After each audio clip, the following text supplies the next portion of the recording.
ኤሌክትሪሲቲን አለ እግዚአብሔር ዓለምን ስለሚወድ አለ ኤሌክትሪሲቲን ለፈረንጆች ሰጣቸው አለ እኔ ለሀበሻ ሰጥቶት ቢሆን የሆነ ዋሻ ውስጥ አስቀምጦ ሚስጥር ነው ይያለ ስቲል ዓለም ጨለማ ውስጥ ሆነ ነበር ፈልገን ያጣነው ፈልገን ካገኘነው ሁሌም ይበልጣል ሰይጣንንና እግዚአብሔርን ለማስታረቅ መሞከር ህይወት ጆርኒ ነው ዛሬ በጥሩ ሁኔታ አለቀ ያልሽው ነገር ነገ ይዞብሽ የሚመጣው መዘዝ አታቂ ምናልባት የሰዎችን ፍላጎት ፈልገን እናሟላ ይሆናል ምናልባት የሰዎችን ክፍተት ሞልተን ይሆናል ወደ ኋላ ዞረን ስናይ ግን የኛ ክፍተት ደግሞ ከሌሎች የሰፋ ነው አንድ ደራሲ 2000 እና 3000 ሰው ስላነበበው ሀገር መቀየር አንችል አንድ ጽሁፍ ጽፈሽ ለህዝብ ከሰጠሽ በኋላ እንዲህ ነው እንዲያ ነው ማለት አትችይ የተሰወሩ ከተሞች አሉ የለም የሚለው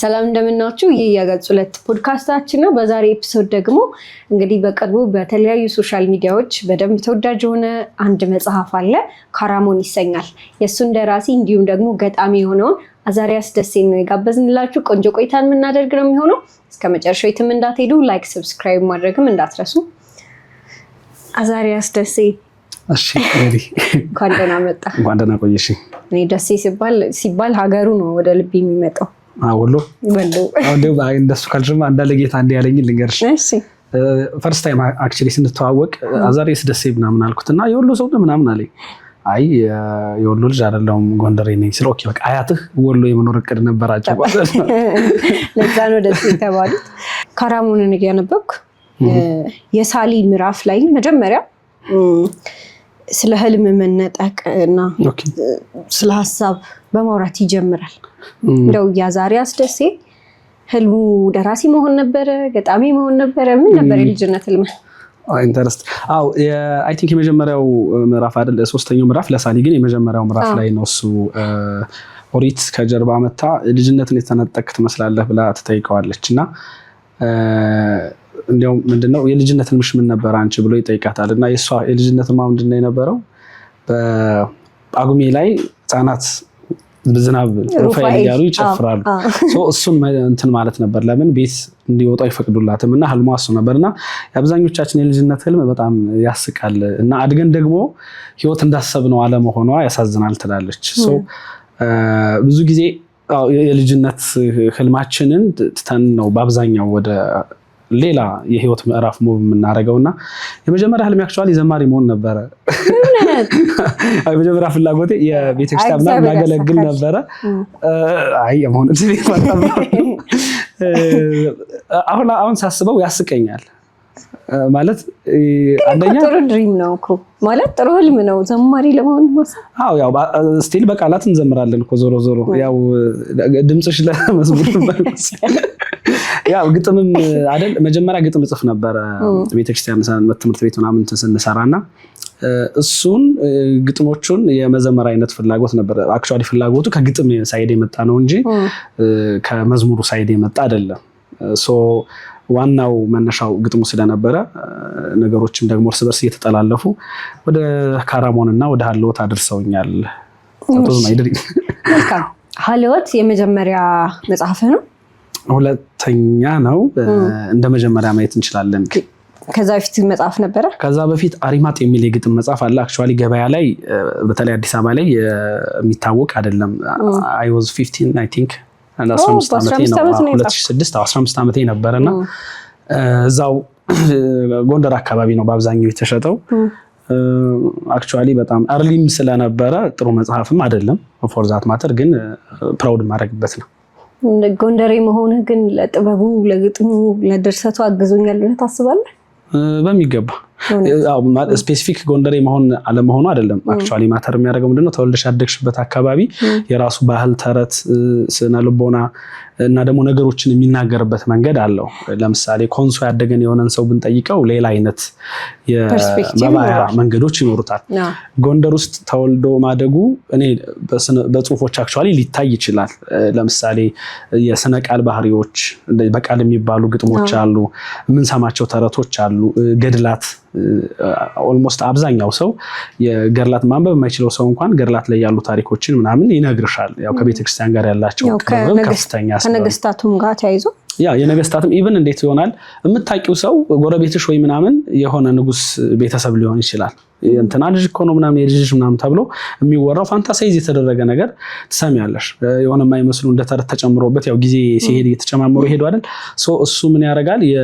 ያንቺን የምናብ አቅም የማሰብ አቅም እያጎለበተው ከልጅነት ጀምሮ ስለምትሰሚ እያጎለበተው ይሄዳል። ኮንትሪቢዩሽኑ ትልቅ ነው። አይ መልካም ነው። ምክንያቱም ብዙ የጥበብ ሰዎችን አፍርታለች ጎንደር። ምክንያቱ ግልጽ ነው ማለት ነው። ለዛ ብዬ ነው የጠየኩ። ሀልወት ከወጣ በኋላ ምን አይነት አቀባበል ነበረው? ከመጀመሪያው ግጥም ደግሞ ልጅም ሆነ ያወጣው ግጥም ስለሆነ ይሄኛው እንዴት አይነት አቀባበል ነበረው?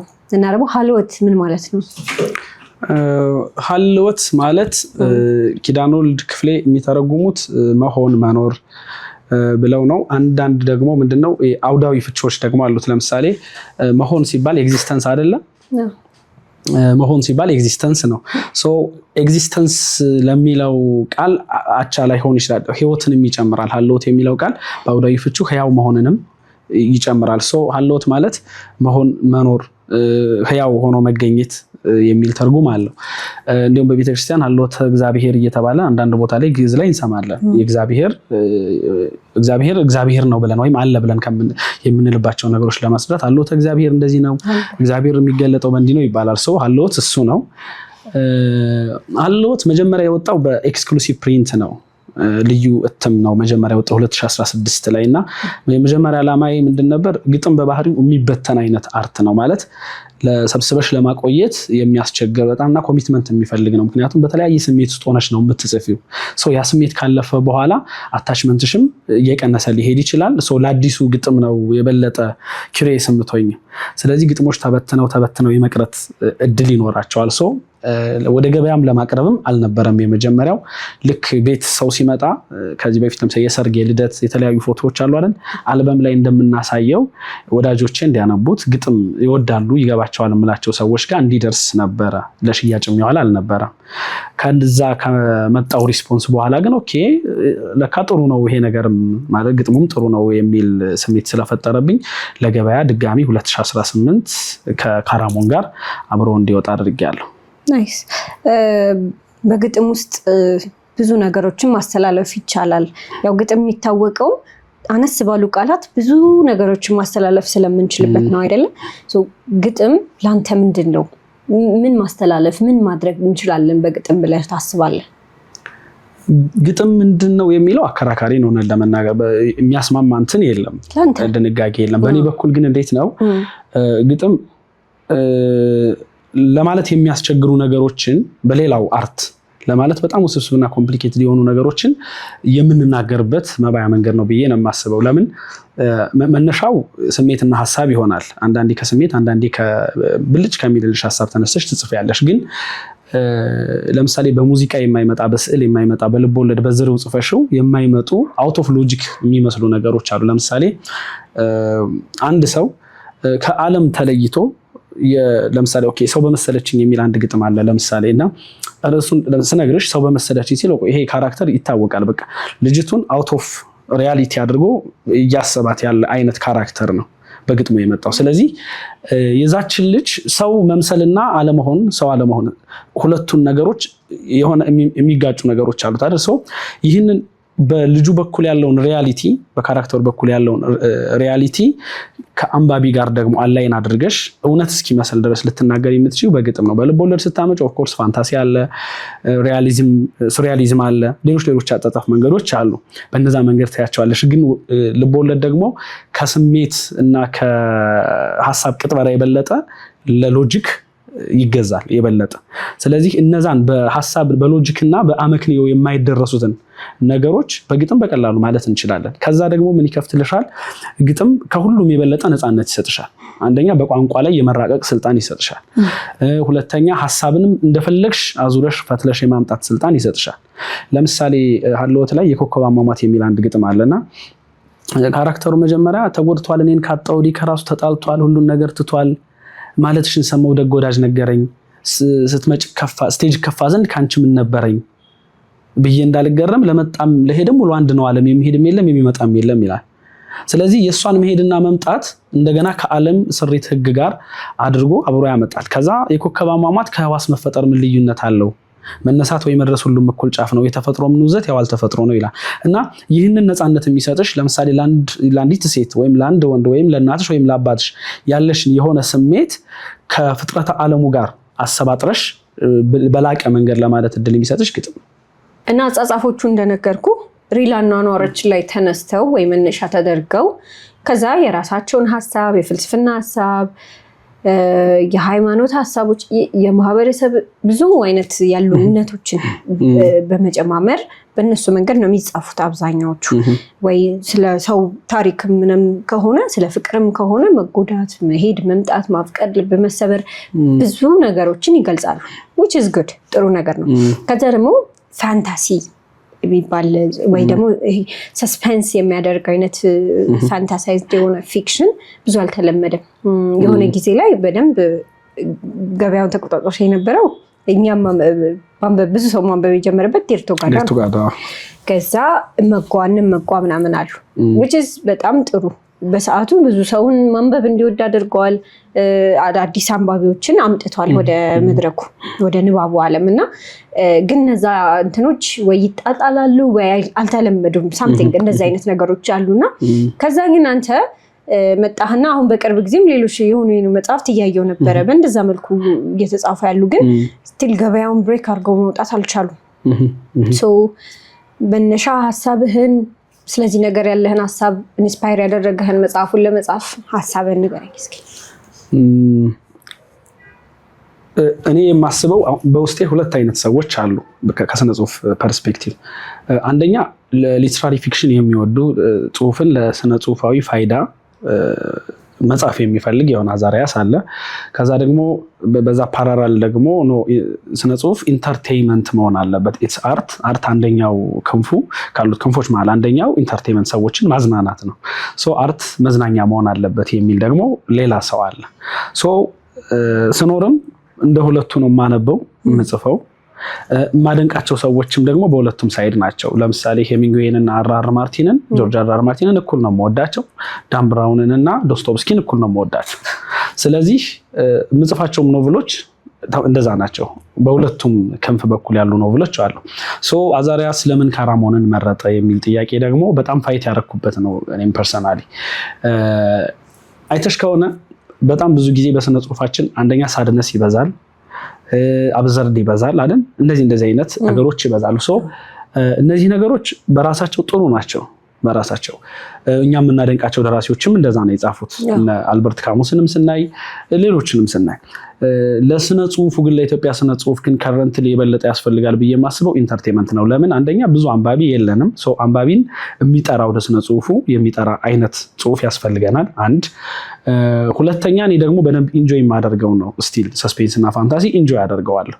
ሶ ኦልሞስት ከ2008 ጀምሮ ይሄን ዩኒቨርስ ቢውልድ እያደረኩት ነበረ። ስጋዋን ዩኒቨርስን ካራሞን እንግዲህ በዛ ቢውልድ ባረኩት ዩኒቨርስ ውስጥ አንደኛው ልቦለድ ነው፣ ብቸኛው አይደለም። ሶ ከካራሞን በፊትም ተጽፈው ወደ ገበያ ያልመጡ አሉ፣ ያላሳተምኳቸው ወይ ለሌላ ሰውም ሼር ያላረኳቸው ጽሁፎች አሉ። ሶ ምንድነው ዩኒቨርሱን ቢውልድ በማድረግ ነው የቆየሁት። ካራሞንን የበለጠ ትኩረት አድርጌ እንድሰራበት ያደረገኝ ግን ምንድነው አንደኛ ፔሱ ፈጣን ነው። ስቶሪውም ደግሞ ለስጋዋን ዩኒቨርስ እንደ መግቢያ በር ነው የሚሆነኝ። በጣም ሰፊ በር ነው። ሰዎች እኔ የምጽፈውን ከዚህ በኋላ በስጋዋን ዩኒቨርስ ውስጥ የምጽፈውን ጽሁፍ ኢዚሊ አንደርስታንድ እንዲያደርጉት በሩን ይከፍታል። አንቺ ስላነበብሽው እዛ ካራክተሮቹ የሚያወሯቸው ዓለማት የሚያወሯቸው አፈታሪኮች ምናምን እነሱ ምንድናቸው? አሁን ኢንትሮዳክሽን ነው።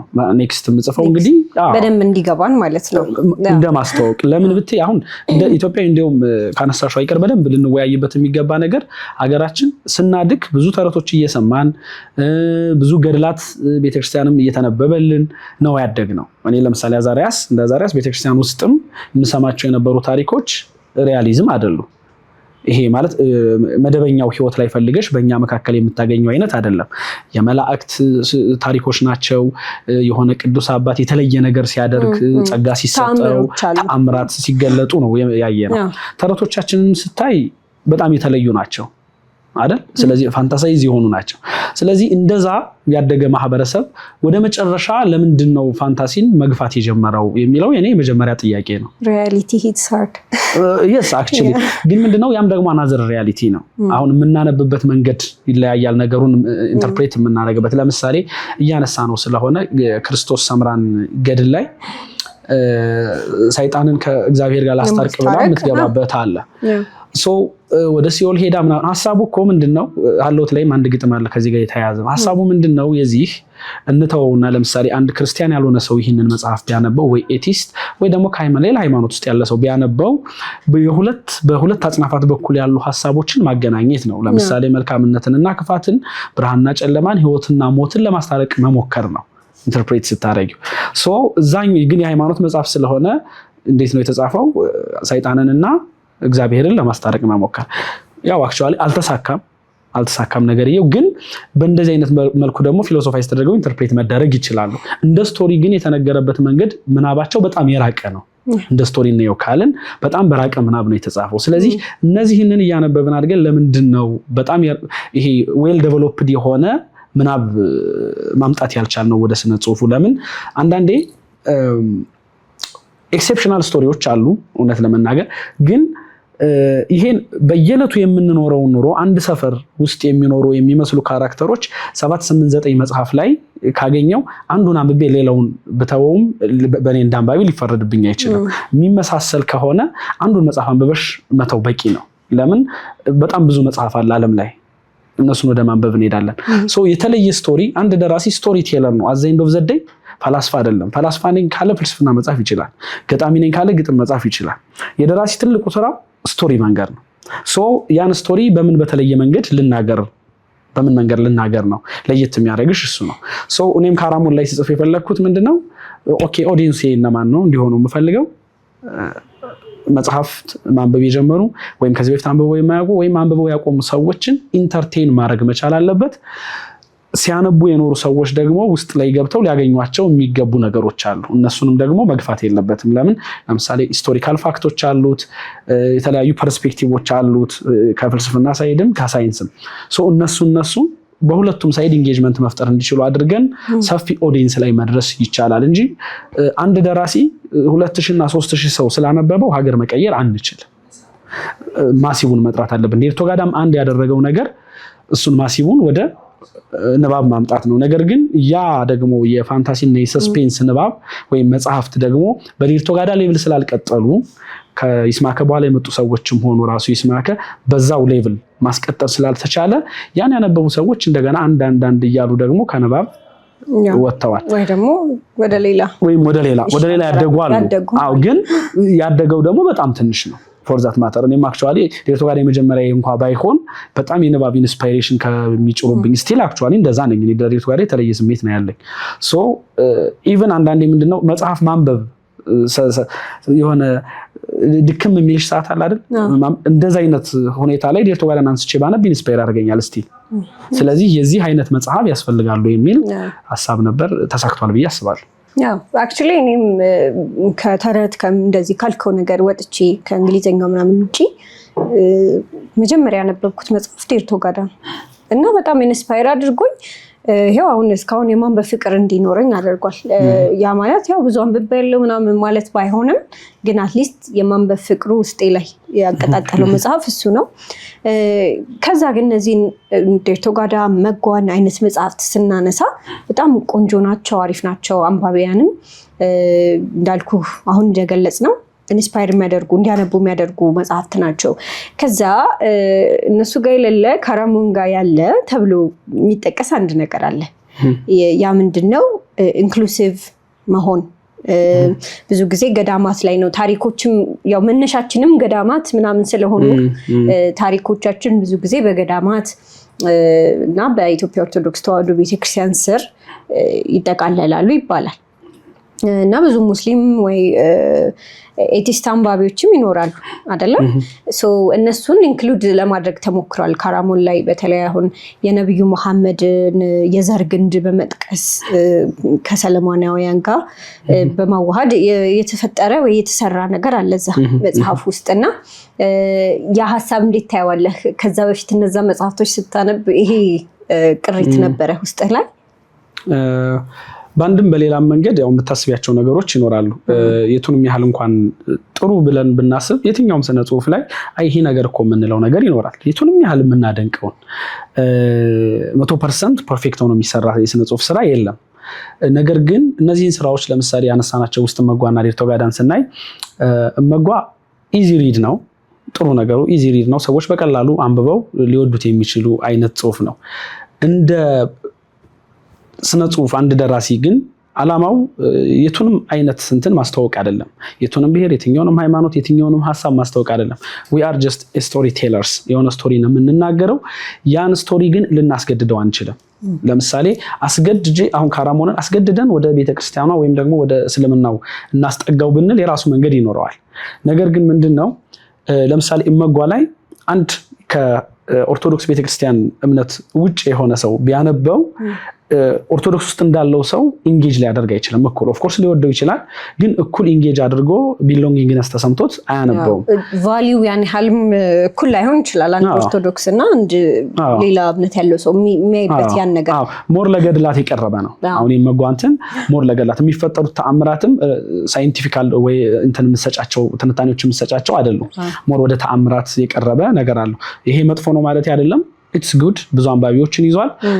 ሌሎችም የራሱ በረከቶች ይኖሩታል። ዴርቶጋዳን ስታይ ዴርቶጋዳ የላቀው የሰስፔንስ ፊክሽን ኢትዮጵያ ውስጥ ዴርቶጋዳ ነው በላቀ ደረጃ የተሰራው። እሱ ላይም ስቲል ግን ቤተክርስቲያኗ ጥላ ስር የመግባት በእርግጥ ብሬክ ያደረጋቸው ነገሮችም አሉ። ከዛ ውስጥ ደግሞ ብሬክ አድርጎ አልፎ ሰብሯቸው የሄደ ነገሮች አሉ። ግን ስቲል በቤተክርስቲያኗ ጥላ ስር የመሆን ከዛ ደግሞ ለኢትዮጵያ ኦርቶዶክስ ቤተክርስቲያን ለህዝቡ ምናምን የሚነሱት ነገሮች ተመሳሳይ መሆን። ኤቭሪ ካራክተር በጣም ፓሽኔት ናቸው ለሀገራቸው። ኤቭሪ ካራክተር ለስነ ምግባር ምናምን የሞራል እንትን አላቸው። ኦፍ ኮርስ በሰዓቱ ያስፈልግ ነበር። ዴርቶጋዳ በወጣ ጊዜ ኒኒ ነገሮች ያስፈልጉን ነበረ። ከዛ ግን ስታስቢው ለምሳሌ ያ አይነት ስሜት እዛ ላይ ስለ ሀገር የተባለችውን ኢትዮጵያ ፈልገሽ መሬት ላይ አታገኛትም አይደል? የሆነ እዛ የተጠቀሱት በጣም የተሽሞነሞነችው አረንጓዴ ቢጫ በሆነ ምናምን አደይ አበባ የተዋበችው ኢትዮጵያ እኔ ስኖር አላየዋትም። በወተት በማር በምናምን እንትን ያለችው። ስለዚህ የሆነ የተሸፈነብን ነገር አለ ማለት ነው። ስለዚህ ካራሞን ላይ ያለው ምንድነው? ኢትስ ሪያሊቲ ነው። ካራክተሮቹ የመጀመሪያ ነገር ስለሚባለው ነገር ወደ መጨረሻ እንዲያውም ሞር ኪዩሪየስ እየሆኑ መሄድ ይጀምራሉ እንጂ ስለሚባለው ነገር ግድ ያላቸው አይደሉም። ሳሊንም ብታይ ሳሊ ስራውን ሰርቶ ማደር የሚፈልግ ካራክተር ነው። ስለ ሀገር፣ ስለ ብሔር፣ ስለ ሃይማኖት ግድ የለውም።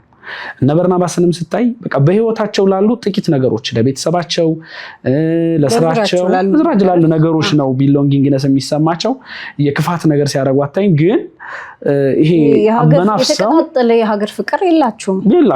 የሃይማኖት ምናምን ፍቅር የላቸውም። አሁን ሌሎቹ ካራክተሮች ዴርቶጋዳ ሁሉም ጸጋ ያለው አባላቱም የሚሞቱትም የሚሰሩትም በሙሉ ለሀገራቸው እድገትና ለሀገራቸው አንድነት ምናምን የሚለፉ ናቸው። በዛ ድርጅት ውስጥ ነው ማለት ነው። ብዙ መስዋዕትነትን የሚከፍሉ ናቸው በሀገር ፍቅር የተነሳ ማለት ነው። እመጓንም ስታይ ደግሞ አንድ ነገርን ሪስክ ማድረግ ወይ የሆነ ነገርን በዛ እምነት ውስጥ በዛ ሀገራችንን መጠበቅ ማቆየትን ምናምን የምታየው ኤንድ ካራክተሮችን ቢውልድ የሚደረጉበት መንገድ ያ ነው። ሀገር ፍቅር ያላቸው ምናምን በዛ ነው እንትን የሚሉት የሚታወቁት። አሁን እንዴት ነው መሬት ላይ የማናገኛቸውን ነገሮች አሁን እኔ ፐርሰናሊ ብጠየቅ የለም የማልለውን ነገር ወይም ደግሞ ትክክል ያልሆነን ነገር ልጽፍ አልችልም። ፍላጎቱም የለኝም የማላምንበትን ነገር። ለምሳሌ እመጓ በጣም ጥሩ ተሰርቶ ምኑ እንዳዛሪያስ ምኑ ቅር ይላል። ሰዎች በእርግጥ ያን ይሆናል የወደዱት። ቅር ይላል ብትይኝ የኛን ጄኔሬሽን የሚተችበት መንገድ ለምሳሌ ከእመጓ ዩኒቨርስ ያን አልወደውም። ለምን አንዳንዴ እንዴት ነው የምንሰማው ነገር ለምሳሌ እንደዚህ ናችሁ በተባለ ቁጥር እኛም ኢንተርፕሬት የምናደርገው ሲስተማችንም ደግሞ ያን ጀነሬት የሚያደርገው በተሰጠው ኢንፑት ልክ ነው አይደል? ስለዚህ የምንሄደው ናችሁ ወደ ተባልነው መንገድ ነው የሚሆነው። እንደ ትውልድ ደግሞ የኛ ትውልድ እኔ the best generation የምለው ከ2000 በኋላ ያለው ነው። አክቹአሊ እኔ 99 ነኝ፣ ግን ከ2000 በኋላ ያለው ጄኔሬሽን ነው ቤስት ትውልድ። ለምን? ሎጂክ ይፈልጋል ለማመን። እንዲህ ሆኗል እንዲህ ናችሁ ስላልሽው ይሰማ አይነት ጄኔሬሽን አይደለም። ሎጂክ ይፈልጋል። ሶ እመጓ ላይ እነዛ ነገሮች አሉ። ይሄን ቀጣዩ ትውልድ እንደዚህ ነው ብሎ የመተቸት ለምሳሌ ስለ ሚስጥራት ያወራና ትውልዱ ግን እንደዚህ አታረጉም ይላል። ለምሳሌ አባቶቻችን እንደማትንሰማ ፍላጎት እንደሌለ ለምን በነጮች እንትን እንደምንል ዘመናችን የሰጠንን ነገር ልንክደው አንችልም። አንድ እንደ ዘመን አብረን ነው የምንሄደው። ካለዛ ደግሞ ከወደ ኋላ እንቀራለን። አንድ ሁለተኛ ነገር ደግሞ ሰጥቶን አንቀበልንም ያልነው ማህበረሰብ የለም፣ ወይም ያልነው ግለሰብ የለም። እንዲሁም ሲደበቅብን ነው የኖርነው። ኤቭሪቲንግ ንባብ እንኳን እየተከለከልን ነው ያደግነው አይደለ?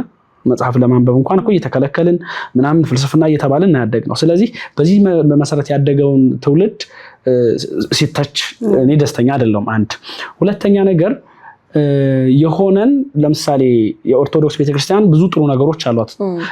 ኢትዮጵያ ራሷ የ3000 ዓመት ታሪክ አላት። እነዚህ ነገሮች ዲና ያናደርግ ስንጠራ ግን እኔ አድንቄም ተችቼም አልነግርሽም። እዛ ውስጥ ካራሞን ላይ ሊያስተቹም የሚችሉ በጣም ሊያስደንቁም የሚችሉ ነገሮች ተጠቅሰዋል። ግን እነዛን ደግሞ ስጠቅስ ደግሞ እኔ ተችቼም አድንቄም አይደለም። ካራክተሮቹ ስራቸውን እየሰሩ ነው። የሚፈልጉት ነገር አለ፣ ሰርች እያደረጉ ነው። በዛ መንገድ ውስጥ ያገኟቸው ነገሮች አሉ። አንባቢው እነሱን የማድነቅም የመተቸትም ሚና የአንባቢው ነው እንጂ እኔ ኢትዮጵያ እንደዚህ ናት ብዬ ፕሬዝም ላደርግለት አይደለም የመጣው። ይሄ ትውልድ እንደዚህ ነው ብዬም ደግሞ ልተቸውም አይደለም የመጣሁት። አይ ጀስት ቴል ኤ ስቶሪ። ከዛ በኋላ በፈለገው መንገድ ኢንተርፕሬት ማድረግ ይችላል።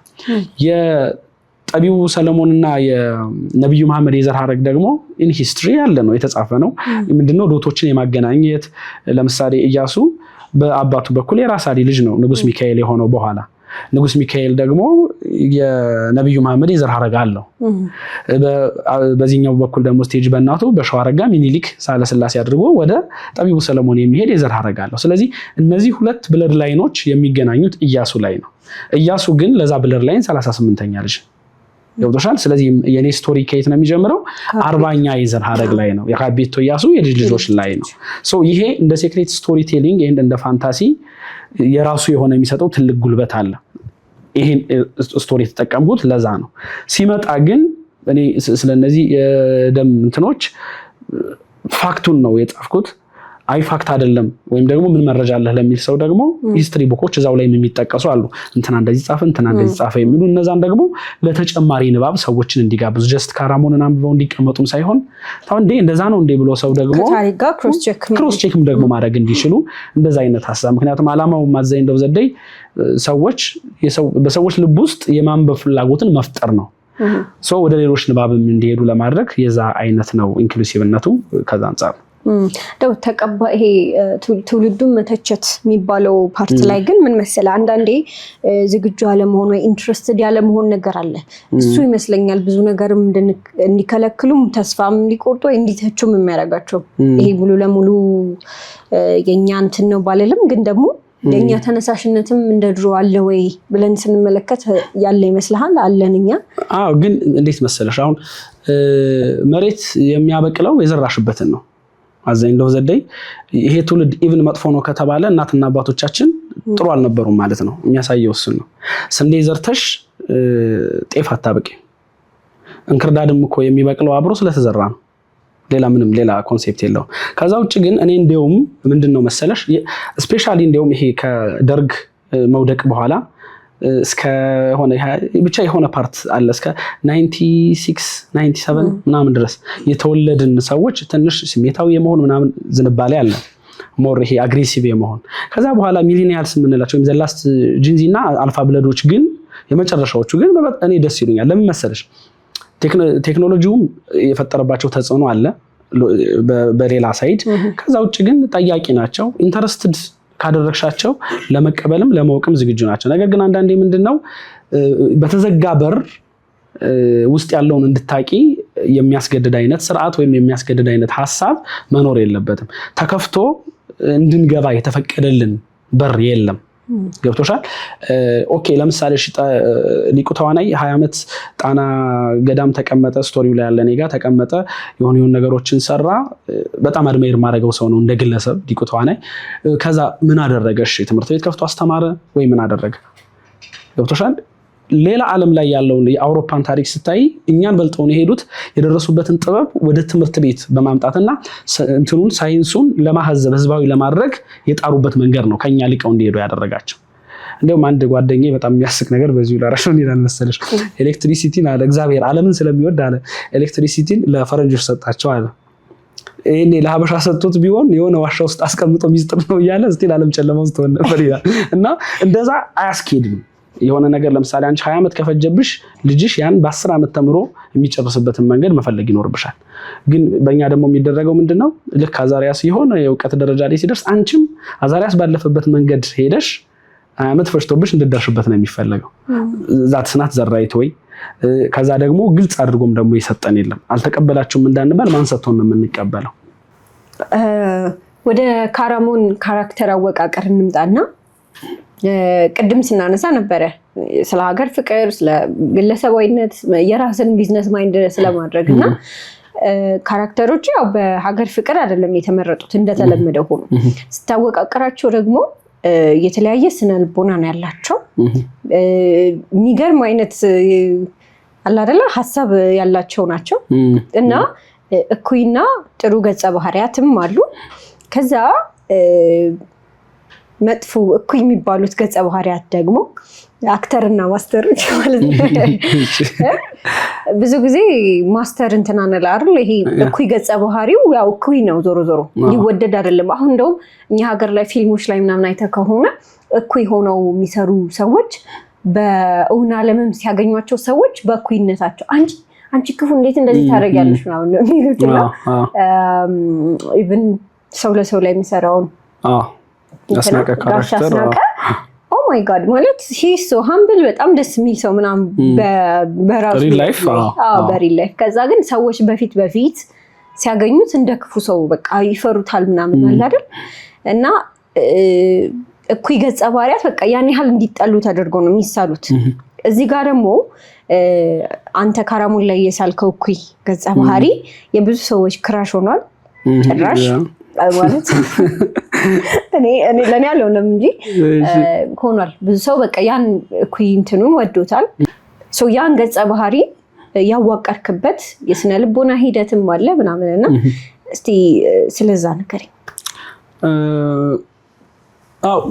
ዳን ብራውን ከሚላቸው በጣም ከመወዳቸው ነገሮች አንዱ መጀመሪያ እኩይ ገጸ ባህሪህን ጻፍ የሚል ፍልስፍና አለው። እንዴት ነው ስቶሪሽን በየትኛውም አይነት ጽሁፍ ውስጥ ስቶሪውን የሚሸከመው ወይም የድርሰቱ የጀርባ አጥንት የሚሆነው እኩይ ገጸ ባህሪው ነው።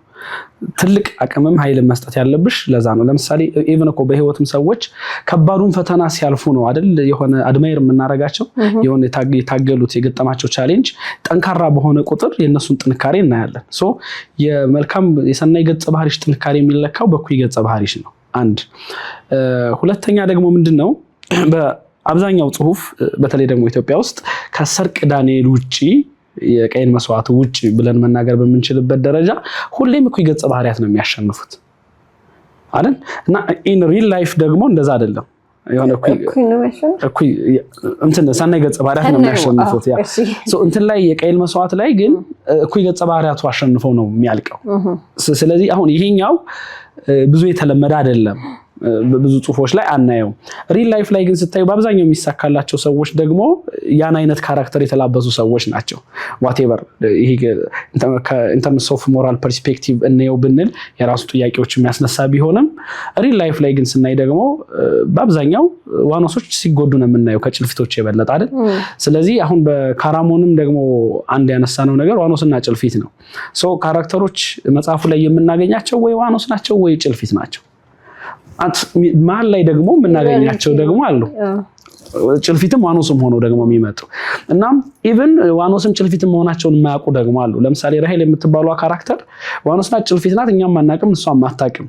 ምናልባት ወደፊት ኤክስፕሎር የምናደርገው ነገር ይኖራል በዛ የምናያት መደቧን ትለያለች አትለይም የሚለው ነገር ግን አንድ የምናውቀው ነገር ምንድነው ሰዎች ከስራ መሰረት ስታያቸው መነሻቸው ኒውትራል ነው አይደል መልካምም ክፉም አይደለም ስለዚህ ዋኖስና ጭልፊትም ሐሳቡ እሱ ነው በቃ ወፎች ለምሳሌ ሁለቱም የወፍ ዝርያ ናቸው አይደል ወፍ ሲባል ወደ አምሮሽ ራሱ የሚመጣው ነገር የሆነ ዝማሪያቸው ክንፋቸው ለስላሳነታቸው ምናምን ነው ግን አንዱ ነጣቂ አንዱ ተነጣቂ ናቸው ጭልፊት በአብዛኛው የሚያድነው ወፎችን ነው ላደን ሲወጣ ወፎችን ለማደን ነው የሚወጣው የተለየ ባህሪ አለው አየሽ ስለዚህ መነሻችን ተመሳሳይ እንኳን ቢሆን መጨረሻ ላይ ይዘን የምናድገው ባህሪ አስተሳሰብና ድርጊት ግን ፍጹም የተለያየ ነው እና አንዳንዴ ግን ሰዎችን ደግሞ በሰዎች በኩል ደግሞ ስናየው ከዋኖስነት ወደ ጭልፊትነት የተቀየሩበትን ህይወታቸውን ስታይ እንድትወጃቸው ወይ አንደርስታንድ እንድታረጋቸው ሊያስገድድሽ ይችላል እኩይ ገጸ ባህሪውን ካራሞን ላይ ሰዎች የወደዱት ለምንድነው መጥፎ ሆኖ እንዲመጣ ተፈልጎ ጥፍርና ጥርስ ተሰጥቶት አይደለም የተጻፈው ህይወቱ ነው ወደዛ መንገድ የመራው ስለዚህ ሰዎች ያለፈበትን የህይወት ባዝ ሲያዩ መጥፎ ገጸ ባህሪ የተገፋ የተባለ የተነጠቀ የተቀማ ነው ስለዚህ መቀማትና መገፋቱ ስትሮንግ ሆኖ እንዲመለስና እንደገና ያኔ የጭልፊት ባህሪ ይዞ እንዲመጣ ምክንያት ሆኖታል ሰዎች ብዙ ጊዜ ወደ ተገፋ የማዘንበል አይደል ይሄ የተበደለው እንደሚለው ልባችን የማራራት እንትናለና አንዳ እኩይ ገጸ ባህሪ በትክክል ከተጻፈ ሪዝን አውት ተደርጎ አሁን እንዴት ነው መጥፎ ነገር ስለፈለግን ብቻ ጀስት ከመንገድ የሆነ ሰው ጠርተን የሰይጣንን ባህሪ ማልበስ ሳይሆን እኩይ የሆነበት የራሱ ስትሮንግ የሆነ ሪዝን ካለው ሰዎች ከሄሮሽ ይልቅ ለቫሊንሽ በፍቅር የመውደቅ እድላቸው ከፍ ያለ ይሆናል አይ ቲንክ እሱ ነው ሪዝን ካራክተሮቹ ፓዛቸውን ወይ መንገዳቸውን ስናይ ሁሉም በመፈለግ ውስጥ ናቸው የሆነ ነገር እንፈልገው ማግኘት የሆነ ነገር እንፈልገው ማጣት የሆነ ነገርን መፈለግ የሚለው ሐሳብ ላይ ያዛሪያስ ሐሳብ ምንድነው በህይወትህ ምንድነው የምትፈልገው አላማ ምንድነው የህይወት ፍልስፍናስ ምንድነው አንድ ሰው የሆነ ነገር በመፈለግ ሂደት ላይ ካለ ብዙ ነገሮች ሊገጥሙት ሊያገኝም ሊያጣም ይችላል ያንተ ሐሳብስ ምንድነው ፐርሰናሊ ያው በህይወት የምትፈልጊው ብዙ ነው እውነት ለመናገርና ብዙ በፈለግሽ ቁጥር ደግሞ የምታጭውም ደግሞ እንደዛው ብዙ ነው አንዳንዴ ምንድነው እንደው ግጥሞች ላይ ከሚደጋገሙ ሐሳቦች መካከል ተደጋጋሚ ከማያቸው ሐሳቦች መካከል ማግኘት ነው ማጣት ነው የሚልቀው ከመፈለግና ከማግኘት የትኛው ነው የሚበልጠው የሚሉ የሆኑ ተደራራቢ እንትኖች አሉና እንዳዛሪያስ ያው ስትኖሪ ብዙ የምትፈልጊው ነገር ይኖራል አድርገሽ ማየት የምትፈልጊው whatever ነገር ግን always አንደርስታንድ የማረጋው ከመድረስ የበለጠ መሄድ ዋጋ እንዳለው ከማግኘት የበለጠ መፈለግ መሻት ያን ለማግኘት መቃተቱ የበለጠ ለህይወት ትርጉም እንደሚሰጥ ይገባኛል ለምሳሌ ካራሞን ላይ ሁሉም ፈላጊዎች ናቸው ኦልሞስት የሚፈልጉት የሆነ ነገር አለ የሚፈልጉበት ሪዝን ነው የሚለያየው በህይወትም የምንፈልገው ብዙ ነገር አለ ሪዝናችን ነው የሚለያየው ከዛ ሳሊን ስታይ ግን ከሌሎቹ የሚለየው ምንድነው ሳሊ ስራው መፈለግ ነው ምንድነው መፈለግ ነው መፈለግ ስራ እንዴት ሊሆን ይችላል ብሎ ጥያቄ ሊያስነሳ ይችላል ግን የሱ ስራ ምንድነው ሰዎች እቃ ከጠፋባቸው ማንኛውም ነገር ከጠፋባቸው ሰውም ሊሆን ይችላል በልጅነት የተለያዩት ወዳጃቸው ሊሆን ይችላል የሆነ ቦታ ይጣሉት እቃ ሊሆን ይችላል ወይ ደግሞ በህይወታቸው ይሄ እቃ ቢኖረኝ ብለው የሚያስቡት ሊሆን ይችላል ጥንታዊ እቃ ሊሆን ይችላል whatever የሚፈልጉትን ነገር ሄደው ይነግሩታል እሱ ያን መፈለግ ይጀምራል እና ሳሊ የሌሎችን ፍላጎት ፈልጎ ለማግኘት የሚደክም ካራክተር ነው ስለዚህ የራሱን ህይወት ስታዩ ግን በህይወቱ ደግሞ የብዙ ሰዎችን ፈልጎ ያገኘው ሰው የራሱን ደግሞ ያጣ ሰው ነው ፈልጎ አግኝቶ አያውቅም የራሱ ህይወት ስታዩ ደግሞ ስለዚህ ይሄ አንድ ደግሞ ህይወት ፐርስፔክቲቭ ነው ምናልባት የሰዎችን ፍላጎት ፈልገን እናሟላ ይሆናል ምናልባት የሰዎችን ክፍተት ሞልተን ይሆናል ወደ ኋላ ዞረን ስናይ ግን የኛ ክፍተት ደግሞ ከሌሎች የሰፋ ነው እኛ ፈልገን ያላገኘነው ደግሞ ከሌሎች የበለጠ ነው ያን ሁሉ ነገር አድርገን አንድ እሱ አለ ሌላኛው ፐርስፔክቲቭ ስናይ ደግሞ መለኮት ነው መለኮትም እንደዚሁ ፈላጊ ነው የሚፈልግበት መንገድ ደግሞ የሱ የተለየ ነው እሱ የሚፈልገውን ነገር ማግኘት አለብኝ ብሎ የሚያምን ሰው እንዲያውም በጣም ኪዩሪየስ ነው ነገሮችን በንቃት የሚከታተል ካራክተር ነው ስለዚህ በደንብ የሚታተር አግኝቶ የራሱ ለማድረግ ኮንትሮል ለማድረግ ዶሚኔት ለማድረግ የሚጥር ካራክተር ነው በሌላ ሳይድ ደግሞ በርናባስ አለ ሁሉም ነገር የተሰጠው ሰው ነው አይደል ብዙ ነገር አለው ከዛ ግን ያጣው አንድ ነገር እድሜውን ሁሉ ያበላሸው ሰው ነው ስለዚህ የሚፈልገው ያችን አይደንቲፋይ ማድረግ ነው ያችን ባጣት ክስተት የተፈጠረችው ነገር አይደንቲፋይ ማድረግ የዛችን ሪዝን ማወቅ ፈልጎ ማግኘት እዛ ላይ የራሱን ውሳኔ መወሰን ነው የሚፈልገው። ስለዚህ አንዳንዴ እኛ የምንፈልገው ነገር ሰዎች ጋር ተትረፍርፎ የሞላ ነገር ነው። እነዛ ሰዎች እንዳላቸው ላያቁም ይችላሉ እሱ። ሁለተኛ ደግሞ የምንፈልገው ደግሞ የማናውቀው ነገር ነው። ጭራሽ ሳሊን ስታይ የማያውቀውን ነገር ነው ሲፈልግ የኖረው። ገብቶሻል? አንዳንዴ ደግሞ በጣም ኪሪየስ ሆነው የሚፈልጉትን የሚያውቁ ሰክሲድ የሚያደርጉት ደግሞ ኢን ላይፍ ብዙ ጊዜ የሚፈልጉት በትክክል የሚያውቁ ለዛ ደግሞ ዌል ዴዲኬትድ የሆኑ ሰዎች አሉ። ስለዚህ ይሄ አሁን ስቶሪያችንንም ኢቭን የበለጠ የተዋበ የሚያደርገው ሳሊ ፈልጎ ማግኘቱ አይደለም፣ ጆርኒው ነው አይደል? መሄዱ። ለምሳሌ አንቺ የራስሽን ህይወት ስትመዝኙ አሁን አለኝ የምትዩ ነገር በሙሉ ልትወጂው የምትሽው በዚህ መንገድ መተሽ ስላገኘሽው ነው እንጂ የተሰጠሽ ወይም ደግሞ በተፈጥሮ የወረስሽው ነገር ቢሆን የምትወጂው ነገር አይደለም። ለምሳሌ መተንፈስ መቻልን ሰው ሊኮራበት አይችልም። ለምን? ስንወለድ ይዘነው ነው የመጣ ነው። ኤቭሪዋን መተንፈስ ይችላል። ኤቭሪዋን የሆነ የተሰጠው ነገር አለ። መራመድ ምናምን በተፈጥሮ ያገኘናቸው ነው። በህይወታችን ደክመን ያመጣናቸውን ፈልገን የሄድንባቸውን ነገሮች ይበልጥ እንወዳቸዋለን። ዘ ሳድስት ፓርት ግን ፈልገን ያጣነው ፈልገን ካገኘነው ሁሌም ይበልጣል። ኢንትረስቲንግ። ሌላው እንግዲህ ቅድም ስለ ሰርቅ ዳንኤል ስናወራ ነበር። በጣም ነው የምወዳቸው የሰርቅን ስራዎች ደስ ይሉኛል እና ስለ ሃፒ ኢንዲንግ ነው ማውራ። አሁን አንዳንዴ ሰዎች መጽሐፍቶቻቸውን ወይ እንደዚህ ሆነ ወይ ልብ በሚሰብር ሁኔታ ያልቃል ወይ ደግሞ በጣም ደስ የሚል ሁኔታ ሃፒሊ ኤቨር አፍተር ተብሎ ያልቃል መጽሐፍት ብዙ ጊዜና አሁን ካራሞን ላይ ያየነው የሰርቅ አይነት ነው ማለት ምንም አታውቅም። ቀጣይ ፓርት ደራሲው እስካልነገረ ድረስ የምትገምተው ነገር አይደለም። ያው የራስህን ነገር ገምተህ ካላስቀምጥክ ማለት ነውና ያንተ ማጨራረስ በእንጥልጥል የቀረ ነው። ልብ አንጠልጥሎ ነው የሚያልቀው ነገር እና ያን ነገር እንዴት ታየዋለህ? ለመጽሐፉን ጥሩ አቀባበል ይኖረዋል እንደዚህ መደረጉ ትላለህ?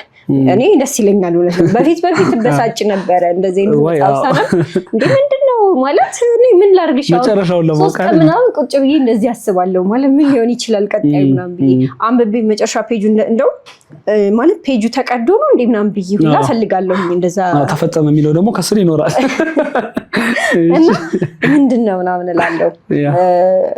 አረ የሰርቅማ ጭራሽ ተፈጸመ ምናምንም የለውም በቃ አዎ። እንዴት መሰለሽ እንደዛ ስለሆነ ካራሞንን በግማሽ 4 ነጥብ ነው የዘጋሁት። ድሮ ሰረዝ አይደለም ነጠላ ሰረዝ አይደለም፣ ግማሽ 4 ነጥብ ነው። ግማሽ የሚያስብለው ምንድነው? አልተደመደመም። ድሮ ሰረዝ የማያስብለው ደግሞ እንዴት እንደሚቀጥልም ወይም ደግሞ እዚሁ ላይ ቢያልቅም መቆም ይችላል። የሰርቅዳንም ስታይ እንደዛ አይነት የቀይን መስዋዕት የበለጠ ቢቀጠልም ይችላል እንትንም ቆንጆቹም እንደዛ ነው። ቢቀጠልም ይሄዳል። ቆንጆቹ ግን አልተወለዱ ብሎ ነው የሚያልቀው። ወይ ሞቱ ብለህ አስበው ወይ ስኬፕ አደረጉ ብለህ አስበው በቃ እንደፈለክ ነገር ነው። እንዴት ነው ኢቭን እኮ አሁን እንዴት ነው መሰለሽ ሃፒ ኢንዲንግ እንግዲህ የሚወዱ ሰዎች አሉ። እንደዛ ደግሞ ሃፒ ኢንዲንግ ሰጥተው ደግሞ የተሻለ የተሳካላቸው ሰዎችም አሉ። ግን ኦልዌይስ ነገሮች በጥሩ ሁኔታ አያልቁም፣ መልካም ሆነው አያልቁም። አንደኛ ህይወት ጆርኒ ነው። ዛሬ በጥሩ ሁኔታ አለቀ ያልሽው ነገር ነገ ይዞብሽ የሚመጣው መዘዝ አታቂም። አንድ ሁለተኛ ለምሳሌ ኔክስት ለምሳሌ በሚወጣው መጽሐፍ ላይ አሁን ካነበብሻቸው ደግሞ ሌላ የሆነ ፐርስፔክቲቭ ደግሞ ይመጣል። ህይወት እንደዛ ነች። አሁን ያለፈ ህይወታችንን ቁጭ ብለን ስንመዝነው ለካ ያኔ እንዳሰብነው አልነበረም። ገብቶሻል? ለምሳሌ ፍቅር እስከ መቃብርን ብናይ ከኢንዲንጎች ውስጥ ሃፒ ኢንዲንግ የለውም እኮ ፍቅር እስከ መቃብር አይደል? መቃብሩ ላይ ነው ያለቀው። ፍቅሩን አሳይቶ መቃብሩ ላይ ነው ያለቀው። ስለዚህ ግን ምንድነው በ4 ነጥብ የተዘጋ ነው ፍቅር እስከ መቃብር። የሰርቅዳ መጽሐፎችና ካራሞን ደግሞ በግማሽ 4 ነጥብ ነው የተዘጉት የምለው ለምንድነው? አንደኛ አንባቢው ከፈለገ ስቶሪዎቹን ዲስከስ ሊያደርግባቸው ይችላል። እንዲህ ሊሆን ይችላል የሚል። ሁለተኛ ደግሞ ምንድነው ጸሐፊውም ሊቀጥል ካለ ኦፕን ነው። አሁን ዴርቶ ጋዳን ማየት እንችላለን፣ ቀጥሏል። ግን ዴርቶ ጋዳ በ4 ነጥብ ያለቀ ነው። ኦልሬዲ ተፈጽሟል። ዴርቶ ጋዳ ላይ ስቶሪው አልቋል። ከዛ በኋላ ሌላ ፐርስፔክቲቭ ነው ይዞ የሚመጣው በፓርት 2 በፓርት 2 3 4 ሲሆን ሌላ ነው፣ ሌላ ፐርስፔክቲቭ ነው፣ ሌላ ሐሳብ ነው። እንደዛ ነው። እኔ ካራሞን ላይ የሚፈልገው ግን ዩኒቨርስ ነው። የሆነ ሊትራሪ ዩኒቨርስ ነው ክሬት ያደረኩት። ስለዚህ አይደለምና ሙሉ መጽሐፉን የሆነ ምዕራፍ ሙሉ በሙሉ ላልዘጋው ይችላል። በሆነ ክፍተት የሆነ የማርያም መንገድ እያስቀመጥኩ ነው የሚሄደው። ለምን ነገ የምጽፋቸውን ስቶሪዎች አንደኛ አውቃቸዋለሁ፣ ሁለተኛ አንባቢ ለምን 2 ገጽ አይቀርም የመጨረሻውን ላይን እስኪያነባት ድረስ ስቶሪውን እንዲገምተው አልፈልግም። እስከ መጨረሻው ድረስ 2 ገጽ ቀርቶት ለምሳሌ ካራሞንን እያነበበ የሆነ ሰው የመጨረሻውን 2 ገጽ ይዘን ይህ መጽሐፍ እንዴት ያልቃል ብንለው በእርግጠኝነት አንኤክስፔክትድ ዌይ ነው የሚያልቀው። ኢቭን የመጨረሻው ገጽ ላይ ራሱ የመጨረሻው አረፍተ ነገር ናት ነገሩን የምትገልጸው።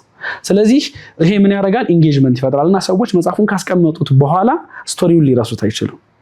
ዜን ዩኒቨርስ አይደለ እንቀጥላለን ወይ ሌላ ደራሲ ቀጥሎ ይጽፈዋል ወይ እኔ ደግሞ ጽፈዋለሁ። ስለዚህ እዛ ላይ ደግሞ የበለጠ ኢንጌጅመንት እና አንቺ አሁን የምትጠብቂው አለ እንደዚህ ሆኖ የመጨረሻው ናሚሳይ እንዲሆኑ መለኮት እንዲሆኑ ምናምን ከዛ ሶኔ ያለች በዛ ስለ መሪሃም ትንሽ ተወርቷል ከዛ እንዲሆኑ የሆኑ ስቶሪዎች አሉ። ሶ አንቺ ደግሞ በራስሽ የምትጽፊው አእምሮሽ ውስጥ የሚጻፍ ደግሞ ድርሰት አለ። ተጽፎ ሲመጣ አንደኛ ታስተያያለሽ ያንቺን የምናብ ርቀትና የደራሲውን የምናብ ርቀት ደግሞ ታስተያያለሽ። ሳምታይምስ የአንባቢው የተሻለ ይሆናል ሳምታይምስ። ስለዚህ ያ ሰው ያን ስቶሪ መጻፍ አለበት ማለት ነው ኔክስት። ስለዚህ ያው ያን ኢንጌጅመንት እንዲፈጥርም ነው ያው ከካራክተሮቹም ጋር ከደራሲውም ጋር የሚያነበው ሰው ፋይት እንዲያደርግ እንዲወያይ እንደዚህ አይነት በሮችን ይከፍታል። አንድ ሀሳብ ላንሳልህና የመጨረሻው ኔሜሲስ ተነስቷል ምናምን ይላል ወደ መጨረሻው ላይና ከይሄ ይመጣል ከሚባለው ቴዎድሮስ ጋር የሚያገናኘው ነገር አለ ያንተ ልቦለድ ላይ? እንደው እንትኑ ስለመሰለኝ ነው አይዲያው ሲገለጽ እኛ በትንቢት የምንሰማው ሁለተኛው ቴዎድሮስ ይመጣል የኢትዮጵያን ትንሣኤ ያበስራል የሚባልበት ጊዜ አለ። እንግዲህ እሱ ጋር የሚገናኝ ነገር ይኖረው ይሆን? እንግዲህ ማገናኘት ይቻላል። እንዴት ነው መሰለሽ አንድ ጽሁፍ ጽፈሽ ለህዝብ ከሰጠሽ በኋላ እንዲህ ነው እንዲያ ነው ማለት አትችይም። ምናልባት የደራሲው ፐርስፔክቲቭ ሌላ ሊሆን ይችላል። አንድ ሰው ለምሳሌ ሳሊን ታሪክ ወይም የመጨረሻው ናሚሳይን ከሌላ ደግሞ ጭራሽ ከማልጠብቀው ፐርስፔክቲቭ ደግሞ አንስቶ አብራርቶልኝ አስደንቆኛል። ይሄ የሚሆነው ምንድነው ሰዎች በራሳቸው በኖሩበት መተው ነው አይደል ኢንተርፕሬት የሚያደርጉት የራሳቸው ኤክስፒሪየንስ የኔባብ የህይወት የትምህርት የማህበረሰብ ኤክስፒሪየንስ አላቸው። ይገናኛል አይገናኝም ብለን መደምደም አንችልም። አዛሪያስ ሲጽፈው ግን እኔ የራሴን ወርልድ ነው ክሬት ያደረኩት ከቴዎድሮስን ከፈለኩ አመጣዋለሁ ራሱን የመጨረሻው ናሚሳይ ግን እንዲሁም ቢዮንድ ከቴዎድሮስም የላቀ ጆርኒ እንዲኖረው ነው የምፈልገው። እንግዲህ ካራሞን በአጭር ጊዜ ተወዳጅነትን ያተረፈ መጽሐፍ ነው። በቅርብ ጊዜ ነው ላውንች የተደረገው እና ላውንቺንጉ በጣም የተለየ ነበር። ብዙ ጊዜ አሁን እኛ ሀገር የመጽሐፍ ምርቃት ወይ ቡክ ሳይኒንግ የመጽሐፍ የፊርማ ምናምን ፕሮግራሞች ሲዘጋጁ ከምናያቸው ለየት ያለ ነው። ይሄ እንሄዳለን ስለ መጽሐፉ የተለያዩ ነገሮች ይቀርባሉ፣ ከመጽሐፉ ላይ ይነበባል፣ ይፈረማል፣ ፎቶ ይነሳል፣ ብዙ አይነት ነገር አለ፣ ብዙ ፕሮግራሞች አሉና አስተያየት ይሰጣል፣ ይተነተናል መጽሐፉ። ያንተ ጊዜ እንደዛ አልነበረም። በጣም ፋንሲ እንደነበረ ነው የተነገረኝ። ያው እኔ ባጠራኝም ቀጣይ ላይ ትኖሪያለሽ ከጠራኝ እና በጣም ፋንሲ ዲነር ኖሮት ሰብሰብ ብለው የተለያዩ ሰዎች መጽሐፉ ተሰጥቷቸው ግን በቃ ስለ መጽሐፉ የተወራም ነገር የለም።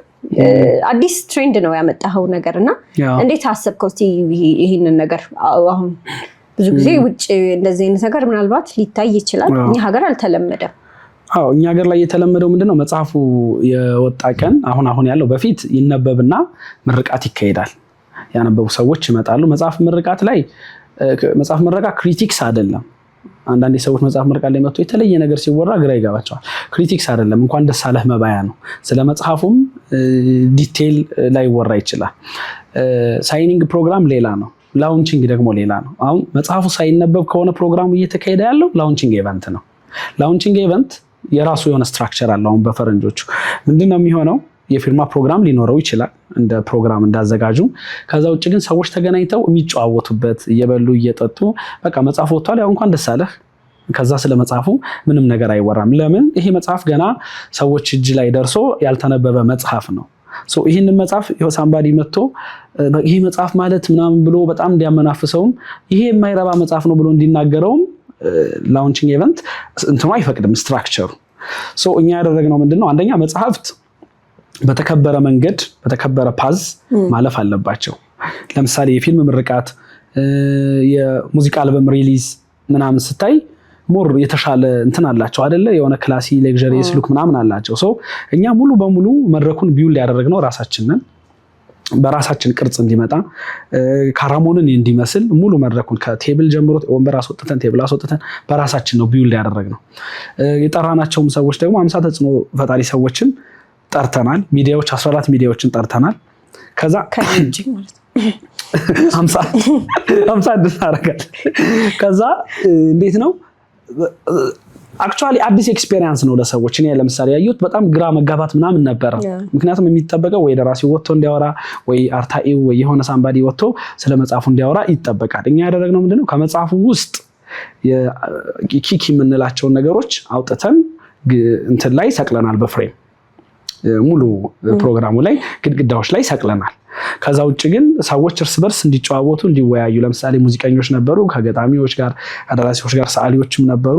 ያን ኤክስፖዠር መፍጠር መብላት መጠጣት እንደ አፍተር ወርክ ፓሪ አይነት ነገር አደረግን። ቆንጆ ነበረ። ከዛ በኋላ ግን አሁን እናስመርቅ ብንል ወይ የክሪቲክስ ወይ የውይይት ወይ የፊርማ ፕሮግራም ይኑር ብንል ደግሞ የፊርማ ፕሮግራም ከሆነ የፊርማ ፕሮግራም ነው የሚሆነው። ሌሎች ነገሮችን መቀላቀልም አልፈለግንም እና አሁን እንዲሁም አንዳንዴ በጣም የሚገርመኝ ለምሳሌ የጌም ኦፍ ትሮንስ ፋኖች ራሳቸው የሚያዘጋጁት ፕሮግራም አለ። ደራሲውን አይመለከተውም እሱ። ስለዚህ እነሱ ሲያዘጋጁ በራሳቸው ቅርጽ ለምሳሌ እንደነ ጆን ስኖው ለብሰው እንደ ዲነሪስ ታርጋሪያን ለብሰው የሆነ ድራገኖች ስከለፕቸር አሰርተው ተገናኝተው ይወያያሉ። ምኑን እንደወደዱት ይነጋገራሉ ምናምንና ኢቭን አይደለም ደራሲዎቹና በጽሁፍ ዓለም ውስጥ ያሉት ሰዎች የሚያነቡት ሰዎች የሚያዘጋጁትን ፕሮግራም ያውቃሉ። እንዲህ አይነት ኢቨንቶች መሆን ያለባቸው መጽሐፉን ከፍ ማድረግ የሚችሉ አሁን እንዴት ነው አንዳንድ መሰለሽ ከኛ በፊት ያሉት ደራሲዎች ስነ ጽሁፍን በስነ ጽሁፍ ደረጃ እንጂ ሪል ወርልድ ላይ ደግሞ እንደ ገበያው ላይ ደግሞ አስከብረውታል ብዬ አላምንም ፐርሰናሊ። እሱን ደግሞ ክሬት የምናደርገው ደግሞ አሁን ያለነው ደራሲዎች ነን። ያን የማድረግ ጉዞውን ጀምረናል። እንግዲህ ወደፊት ደግሞ የበለጠ ጥሩ እየሆነ እንደሚሄድ አስባለሁ። ለምሳሌ ከተደረጉት ውስጥ እንደው ለተመልካች ግራ እንዳይገባ አንደኛ ለፓኬጂንግ ተዘጋጅቶ ነበር መጽሐፉ የሚያዝበት በመጽሐፉ ስም ስክሪፕቶ ተዘጋጅቶ ነበር። መጥሪያው በጣም ሌክዠሪየስ ነበረ። ያው ስላልደረሰኝ ስላላየሁት እንግዲህ ቀጣዩ ላይ ነው እኮ ብለናል። ከዛ ዲነር ፓርቲውም ደግሞ ጥሩ ነበረ። በጣም ደስ የሚል ራት ፕሮግራም ነው የነበረን። ወይኖች ነበሩ፣ የተለያዩ መጠጦች ነበሩ። በጣም አሪፍ ነበረ። ቆንጆ ጊዜ ነበር ያሳለፍነው። የመጡትም እንግዶችም ደግሞ አክብረው መጽሐፍን አክብረው አዛሪያስን አክብረው ካራሞንን አክብረው ደግሞ በመገኘታቸው ደግሞ በጣም ትልቅ ክብር ነው ያለው ለነሱ። ናይስ፣ በጣም አሪፍ። ከዛ በኋላ እንግዲህ ወደ ሶሻል ሚዲያው መጣ፣ ተነበበ፣ ተደራሽ ሆነ። በጣም ብዙ ሪያክሽኖች ነበሩ መጽሐፉ ላይ። እንዳልኩ መለኮት ላይ ክራሽ አለባቸው ብዙ ሰዎችም ነበሩ እና እኔ ላይ ቢሆን ነበር እኮ ቪላን አልሆንክላቸውም። ለዚህ ዋኖስ ነኝ ፊት ብትሆን እንግዲህ እና እንዴት ነበር? አንተ እንዴት አገኘኸው? እንደዚህ አይነት ሪያክሽን ጠብቀህ ነበረ? ሰዎች ቪዲዮ የሚሰሩ ያው በጽሁፍ የሚያጋሩ በአካል አንተን የሚያዋሩ ይኖራሉ እና ያገኘኸው ሪያክሽን ምላሽ እንዴት ነበረ? ሶሻል ሚዲያ ላይ ያለው ንቅናቄ እንዴት ነው ለመጽሐፉ? በጣም ደስ ይላል እውነት ለመናገር። በተለይ ደግሞ ከቲክቶክ ላይ ያለው በጣም ነው ደስ የሚለው። ለምን መሰለሽ መጽሐፍ ማንበብ አሁን ሰዎች ኢንተርቴን የሚያደርጉት ነገር እየሆነ አይደለም። ማለት እንደሆነ እንደ ስራ ምናምን ሲሪየስ ነገር መጽሐፍ አነባለሁ እኮ በትርፍ ጊዜ ለመዝናናት ምንድን ነው የምታደርግ ምናምን ሊልሽ ይችላል ሰው ለመዝናናት። እኔ ኢንተርቴን የሚያደርገኝ መጽሐፍ ነው። ገብቶሻል? ሰዎች ኢንተርቴን ለመሆን መጽሐፍን እንዲያነቡ ፈልጋለሁ አይደል? የኔ መነሻ ሰዎች አንብበውት ኢንተርቴን እንዳደረጉት እኔ ሌላው አይደለም በቃ ወደውታል። የሆነ ጊዜያችንን ባስ ላይ እንደዚህ እየተመላለስኩ ነው የጨረስኩት የሚል ሰው፣ ሌሊት እንቅልፍ መተኛት አልቻልኩም የሚል ሰው፣ በጣም ሰስፔንስ አድርጎኝ መጨረሻው ላይ አንብቤ እንደገና እየተመለስኩ ምናምን የሚል ሰው፣ የተለያዩ እንትኖች ሪያክሽኖች አይቻለሁ። በሆነ መንገድ ኤክስፔክት የማደርጋቸው ያርኳቸው ሪያክሽኖች ነበሩ። ግን አንዳንድ ሰው የማትገምቸው አይነት ኤክስፕሬሽን አለ። ግን ደስ ይላል መጽሐፍትን ደግሞ እንደዚህ ማስተዋወቅ፣ የወደድሽውን ነገር ፊት ለፊት አምጥቶ እንዲህ ማድረግ። ገብቶሻል? እሱን በጣም ሪስፔክት አለኝ። በተለይ ቲክቶክ ላይ በጣም ብዙ ሰዎች ነው ቪዲዮ የሰሩበት፣ በጣም ማከብራቸው ነኝ። ከዛ ባሻገር ግን የመለኮት ግን በጣም አስቸጋሪ ነው የመለኮት። ካኔ አክቶ ኤክስፔክት ያደረኩት ሰዎች ሳሊን ይወዱታል ብዬ ነው። ከዛ ግን መለኮት ደግሞ ዌል ክራፍተር ነው። እሱን አውቃለሁ። መለኮት በደንብ የተጻፈው ካራክተር ከዛ ውስጥ እንደው ራንክ እናድርግ ብንል እኔ በደንብ የጻፍኩት ብዬ የማስበው ጊዜ የሚያጠፋውት መለኮት ላይ ነው። ረጅም ጊዜ ወሰደብኝ። መውደዳቸው በጣም ደስ ይላል። ከዛ ግን ደግሞ ምንድነው ከየትኛው አፍተር ከሆነ ከመጽሐፉ ግማሽ በኋላ ነው ሰዎች እየወደዱ ይሄዱት። አዲያም ስለ መለኮት የሚያወራቸው ምናምን ነገሮች አሉ። ዜን መለኮት ደግሞ መጥቶ የመለኮት ፐርስፔክቲቭ ሲነገር ያን ያህል ስጋ የለበሰ ሰይጣን ነው የተባለው ሰውዬ የራሱን ታሪክ ሲናገር ለካ ሰው ነው ሰዎች ገፍተው ነው ጭልፊት ያደረጉት ለካ እንደዛ እሱ አይነት ፐርስፔክቲቭ ሰዎችን አይ ቲንክ ኢንስፓየር ያደረጋቸው ይመስለኛል። በእርግጥ እንትኑም ካራክተሩም ደግሞ ማስኩሊን ነው። ከዛ ቆዳው ደግሞ ጠይም መሆኑ ትንሽ ጠይም ቆዳ ደግሞ በስነ ጽሁፍ ኪነት ያገነነው ውበት ሆኗል። እንደዛ አይነት ነገሮች አሉና በተወሰነ መንገድ የጠበቅኩት ነው። እንግዲህ ወደ ግጥሙ ልመልስን። እሺ ካራሞን መጽሐፍ ላይ አንብበነው ከዛ በኋላ የመጀመሪያ ሳይሆን ያው በደንብ ለሰው የደረሰው ሀልወት ቀደም ስናወራበት የነበረው ግጥም ላይ ስለ ካራሞን ቀድመህ የሚገናኝ ነገር የጻፍከው አለ? ስጋዋን የሚል ግጥም አዎ ሀልወት ላይ ስጋዋን የሚለው ግጥም ስለ ካራሞን ብቻም አይደለም ኔክስት ስለሚወጡት መጽሐፎችም ይናገራል። ፕሮባብሊ እስከ 6-7 ይሄዳል ብዬ አስባለሁ። እኔ በሌሎች ሰዎችም ኢንቫይት ስለማደርግ ተደራጅተህ ነው የመጣኸው በሚገባ። እንዴት ነው መሰለሽ አሁን ልቦለድኛ ሀገር ሲጻፍ ወይም በየትኛውም ዓለም እኛ ሀገር ብቻም አይደለም አንድ የመጀመሪያው ሲወደድ ነው ስለ ቁጥር 2 የሚታሰበው። እሱ ምን ያደርጋል ኢነርጂሽን ሙሉ በሙሉ ቁጥር 1 ላይ ከጨረስሽ በኋላ ቀጣይ የምትጽፊው ጽሁፍ እንደመጀመሪያው አይሆንም። ለምሳሌ ብዙ ጊዜ ሰዎች ለምሳሌ ዴርቶጋዳን ከራማቶራ ጋር ብታወዳድሪ ዴርቶጋዳ ጋር ሊደርስ አይችልም። ደረስታ አራቱ ተደምረው ዴርቶጋዳን አያህሉ። ስለዚህ እንደዚህ አይነት ፕሮብሌም የሚፈጠረው በምንድነው ቁጥር 2ን ሳያስብ አንድ ደራሲ ቁጥር 1ን ከጻፈ ከዛ በኋላ የሚቀጥለው አዳጋች ነው የሚሆንበት። እኔ ዩኒቨርሱን ክሬት አደረግኩ ያልኩሽ ቅድምም ስናወራ ለዛ ነው። ለምን አሁን ስጽፍ ስለ ሰባተኛው ላይ ምን እንደሚሆን አስባለሁ። አሁን የምጽፈውን ካራክተር ጆርኒውን አውቀዋለሁ። ገብቶሻል? ለምሳሌ መለኮትን እዚህ ያየነውና ቀጣይ የሚወጣ መጽሐፍ ላይ የምናየው ተመሳሳይ ላይሆን ይችላል። ወይ ወርስ ሊሆን ይችላል፣ ወይ ደግሞ ነጠላ ለብሶ የሚያስቀድስ ሰው ሊሆን ይችላል። ስለዚህ እነዚህ ነገሮች ቀድሜ ስለማስባቸው እንግዳ አይሆኑብኝም፣ ለኔም ለአንባቢውም ደግሞ እንግዳ አይሆኑም። እዚህ ላይም አንድ ያስገባውት ምንድነው ሰዎች ሀልወትን ሲያነቡ እንደ አንድ መደበኛ ግጥም እንዲያነቡት የስጋዋን ዩኒቨርስን ደግሞ ጆርኒ አብረውም ደግሞ ተከትለው ያኛውን ያነበቡ ሰዎች ደግሞ ምን ለማለት እንደሆነ ይገባቸዋል። የበለጠ ደግሞ ዴብዙን ያገኙታልና ምናልባት ሰዎች ይሄን አንብበው ከገባቸው ቀጣይ ስቶሪዎች ምን ሊሆኑ እንደሚችሉ ይገምታሉ ብዬ አስባለሁ። ላንብብልሽ።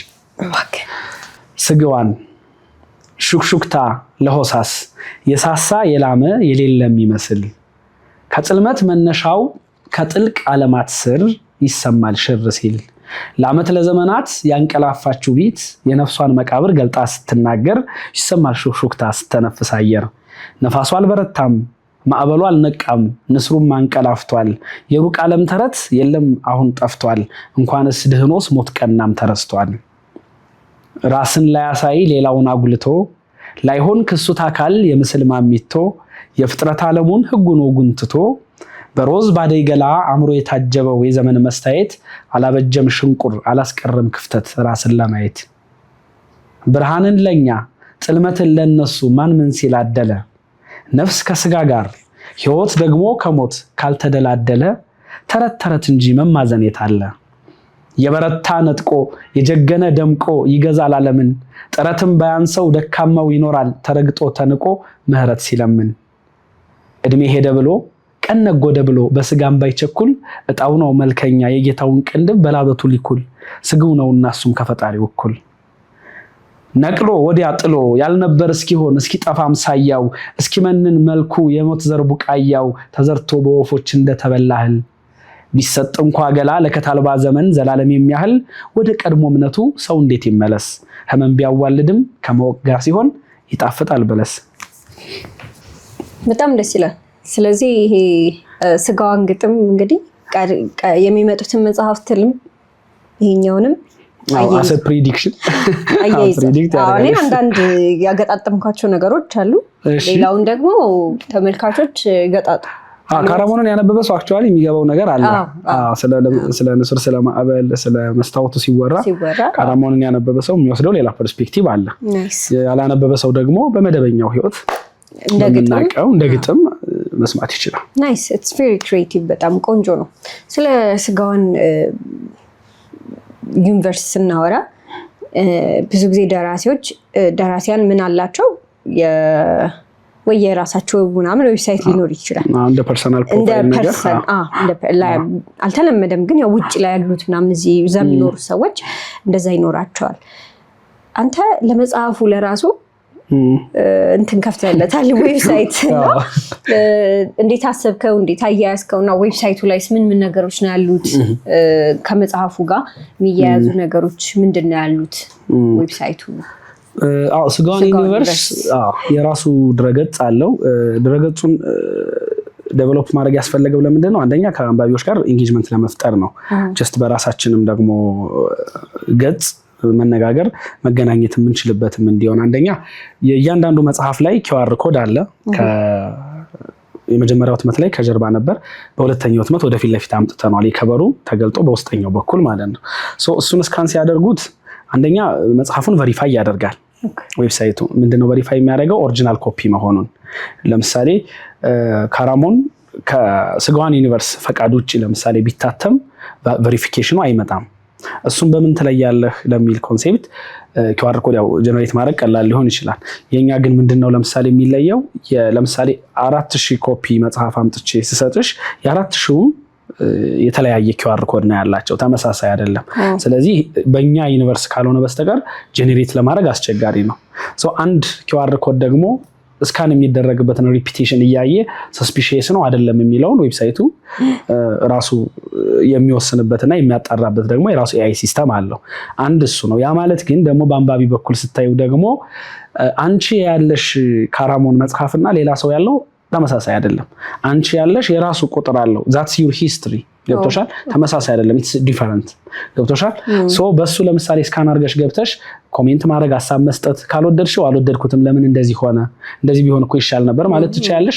ከወደድሽው ደግሞ ይሄን ወድጃለሁ ማለት። እሱ ብቻም ሳይሆን ቀጣይ ክፍል ለምሳሌ አንቺ አሁን ስለ መጨረሻው ናሚሳይ አይ ቲንክ ከመለኮት የበለጠ የመጨረሻው ናሚሳይ እንትን ያደርግሻል አይደል? ምን ሆኖ ማየት እንደምትፈልጊ መጻፍ ትችያለሽ። ገብተሽ ዌብሳይቱ ላይ የመጨረሻው ናሚሳይ ቀጣይ እንደዚህ ቢሆን ለምሳሌ ከበርናባስ ጋር ቢገናኝ ወይ ከመለኮት ጋር እንትና ለምሳሌ የሆነች ፍቅረኛው እንዲህ ብትሆን ምናምን ማለት ትችያለሽ። ያው ስፖይል እንዳናደርግ ዲቴል አላወራም። ላይ መለኮትና ሳሊ ፋይት እያደረጉ ምናምን ጭቅላት ላይ ተገናኝተው አሁን በመለኮት ሌቭል መሆን የሚችለው ስቶሪው ላይ ሳሊ ነው መለኮትን መገዳደር የሚችለው። ሁለቱ ፋይት እንዲያደርጉ ፈልጋለሁ። ገብተሽ መጻፍ ትችያለሽ። እኛ እሱን ኮንሲደር እናደርጋለን። አንድ ይሄ ነው። ሌላኛው ደግሞ ምንድነው ስጋዋን ዩኒቨርስ ውስጥ የሚታተሙት መጽሐፍት እዛ ላይ ሳምፕል ሪድ አላቸው። ሰው ለምሳሌ ካራሞንን ከመግዛቱ በፊት ሳምፕል ሪድ ማንበብ ፈልጋለሁ ካለ መጽሐፍ ስለምን እንደሆነ ነው የመጀመሪያው ያዩት ነበር። አንደኛ ፕሎቱ አለ።